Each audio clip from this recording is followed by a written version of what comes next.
பாக்ஸிங்ல மார்க்கெட்ல கேள்விப்பட்டேனே. இந்த வருஷம் ஜெயிக்கலன்னா அத மூடிடுவாங்களாமே. சின்சானும் பாக்ஸிங் டீம்ல தான் இருக்கான். ஆனா அவன் எந்த சீரியஸா ட்ரை பண்ணலையே. எனக்கு பாக்ஸிங்னாலே பிடிக்காது. கீழே பார்த்து நடக்க மாட்டீங்களா? நீ பார்க்காம வந்துட்டு என்ன பிடிச்சு திட்டிக்கிட்டு இருக்கியா உன்னா? பாக்ஸிங் மட்டும் இல்ல, அந்த மாதிரி எந்த ஸ்போர்ட்ஸும் எனக்கு பிடிக்காது. நீ பாக்ஸிங் கிளப்ல தானே இருக்க, அப்புறம் எதுக்கு இந்த அளவுக்கு அடி வாங்கின? உங்களுக்கு பாக்ஸிங் பிடிக்காதேன்னு நான் சும்மா இருப்பேன். எதுல இருக்கவன் சும்மா இருப்பானா? பின்னி எடுத்துட்டான். இங்க பாரு ஷின்சான், வாழ்க்கையில என்னைக்கும் உன் மனசு என்ன சொல்லுதோ அதை மட்டும் செய். அதை செய்ய தயங்காத.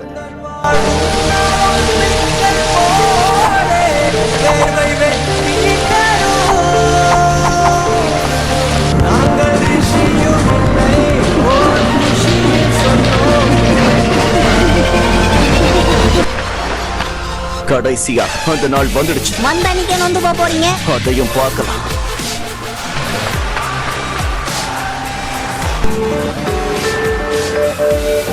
நான் இனிமே பாக்ஸிங் எல்லாம் பண்ண மாட்டேன். அப்படி பேசாதே சின்சான். விளையாடாம தோத்துடுவான்னு பயப்படுறதை விட தோத்தாலும் விளையாடுறவன் தான் வீரன்.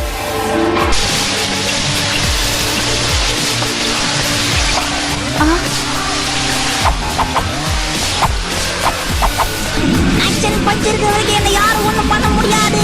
உங்களுக்கு ஸ்பெஷல் பஞ்ச்னா எந்த சூறாவளி பஞ்ச்.